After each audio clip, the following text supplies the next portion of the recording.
नमस्कार दोस्तों, स्वागत है आपका अपने YouTube channel friends coaching centre में।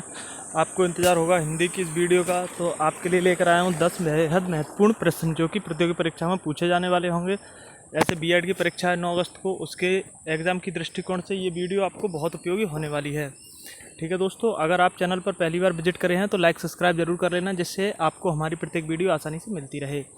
ठीक है दोस्तों, जितने भी हिंदी के एग्ज़ाम होते हैं, उत्तर प्रदेश अधीनस्थ सेवा चयन आयोग की बात हो या किसी और आयोग की बात हो, ठीक है, हिंदी का क्रेज़ अपना अलग ही होता है और उसमें जो अच्छा स्कोर कर जाता है वो मेरिट से ऊपर चला जाता है। पहला प्रश्न है दोस्तों, पर उपदेश कुशल बहुतेरे इस पंक्ति के रचनाकार कौन है? ऐसे प्रश्न अक्सर कर एग्जाम में पूछ लिए जाते हैं कि बच्चा असमंजस में पड़ जाए कि ऐसी पंक्ति कहाँ से उठ के आ गई, अब मैं इसका क्या करूँ। तो डरने वाली कोई बात नहीं है, क्योंकि आपके साथ हम हैं। तो इसका राइट आंसर क्या होगा दोस्तों? पर उपदेश कुशल बहुतेरे। इसका मतलब होगा ये तुलसीदास जी की रचना है। पर उपदेश कुशल बहुतेरे, इस पंक्ति के रचनाकार तुलसीदास जी हैं। ये ऑप्शन इसका राइट हो जाएगा। दूसरा प्रश्न है, निस्दिन बरसत नैन हमारे, इस पंक्ति के रचनाकार कौन है? ये पंक्ति बहुत खास लगी मुझे, इसलिए मैंने इसको सम्मिलित किया है इसमें। बताना आपको इसका सही उत्तर क्या है। इसका सही उत्तर है दोस्तों, इसको लिखा है सूरदास जी ने। ठीक है, निस्दिन बरसत नैन हमारे, जब कन्हैया जी छोड़कर चले जाते हैं गोपियों को, तब वो वियोग में वर्णन करती हैं निस्दिन बरसत नैन हमारे। बरसत का मतलब आंसुओं की यहाँ पर वो की गई है कंपेयर वर्षा से। ठीक है, नैन का मतलब आप आँखें जानते ही हैं, आपको कोई समझाने की ज़रूरत नहीं है। जूही की कली इतनी बार एग्ज़ाम में ट्रेंड करने वाला क्वेश्चन रहा है, जूही की कली, इसके रचनाकार कौन है? इसीलिए मैंने इस प्रश्न को सम्मिलित किया है। आपके लिए प्रश्न महत्वपूर्ण हो सकता है।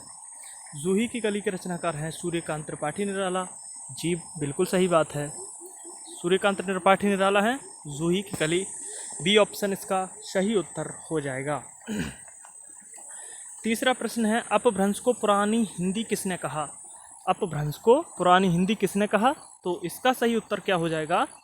इसका सही उत्तर हो जाएगा option number B, Chandradhar Sharma Guleri जो हैं, उन्होंने कहा था अपभ्रंश को पुरानी हिंदी। ठीक है, चंद्रधर शर्मा गुलेरी जी ने कहा था क्या? अपभ्रंश को पुरानी हिंदी। माटी हो गई सोना गद्य की विधा क्या है? माटी हो गई सोना, क्या है ये? क्या ये दोस्तों क्या है ये बताना है आपको यहाँ पर। क्या ये संस्मरण है? क्या ये रेखा चित्र है? क्या है आपको बताना है, क्या है ये दोस्तों? तो ये है संस्मरण। ऑप्शन नंबर ए बिल्कुल सही बता रहे हैं आप, संस्मरण है। ए ऑप्शन राइट हो जाएगा यहाँ पर। बिहारी सतसई के रचयिता कौन है? दोस्तों बिहारी आगे लग गया तो आपने पहचान ही लिया होगा कि बिहारी लाल जी हैं।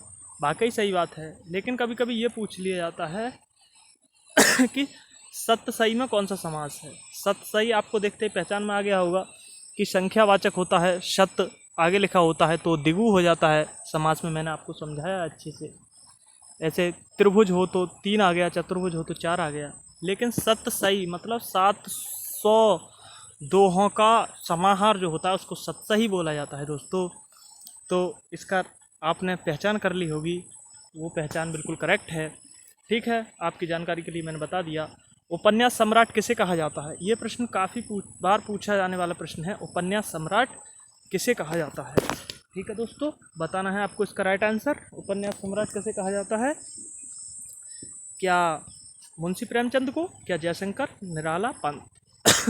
इसका राइट आंसर आपको बताना है। उपन्यास सम्राट बहुत महत्वपूर्ण है। इन्होंने गोदान लिखा है, इन्होंने गबन लिखा है, इन्होंने सेवा सदन लिखा है, इन्होंने पूस की रात लिखा है। क्या क्या बताऊँ उनके बारे में।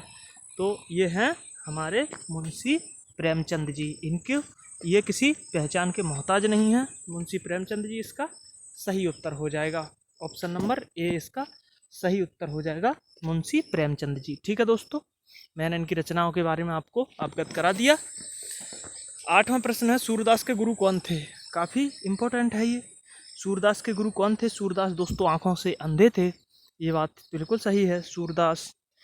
तो इसका सही उत्तर हो जाएगा ऑप्शन नंबर बी, यहाँ पर वल्लभाचार्य ऑप्शन सही हो जाएगा। सूरदास के गुरु कौन थे? Vallabhacharya. B option is right answer. Prithviraj Raso किस काल की रचना है? ये पृथ्वीराज रासो है दोस्तों, ये इसके लेखक चंद्रवरदाई हैं। और ये किस काल की रचना है? ये दोस्तों क्या आदिकाल की है, क्या रीति काल की है, क्या भक्ति काल की है, क्या संयुक्त काल की है? तो आप सब जानते हैं ये आदिकाल की रचना है। Option number A is right answer हो जाएगा, आदिकाल की रचना है ये पृथ्वीराज रासो। 10वां प्रश्न है, प्रेमचंद के अधूरे उपन्यास का क्या नाम है? मोर बोलने की आवाज़ आ रही होगी। प्रेमचंद के अधूरे उपन्यास का क्या नाम है? गबन, मंगलसूत्र, रंगभूमि, सेवा सदन। इसका सही उत्तर हो जाएगा दोस्तों, प्रेमचंद के अधूरे उपन्यास का नाम है क्या? Mangalsutra. B option is right answer, Mangalsutra है प्रेमचंद के अधूरे उपन्यास का नाम। ठीक है, तो ये थे 10 प्रश्न और एक इम्पोर्टेंट मुहिम हमने शुरू की है। ये प्रश्न 11वें नंबर का है, इसको आपको बताना है कमेंट बॉक्स में कि इसका उत्तर क्या होगा। फिर हम अगली वीडियो में इसको रखेंगे, बताएंगे आपसे कि इसने किसने इसका उत्तर सही दिया है। महादेव वर्मा को किस पुस्तक पर ज्ञानपीठ पुरस्कार मिला? इसका आपको कमेंट बॉक्स में हमें इंतजार रहेगा, बताना है। नीरजा निहार रश्मि यामा किस पे मिला था, ये आपको कमेंट बॉक्स में बताना है। तो वीडियो देखने के लिए पूरी बहुत बहुत धन्यवाद। मिलते हैं नेक्स्ट वीडियो में, तब तक के लिए जय हिंद, वंदे मातरम दोस्तों।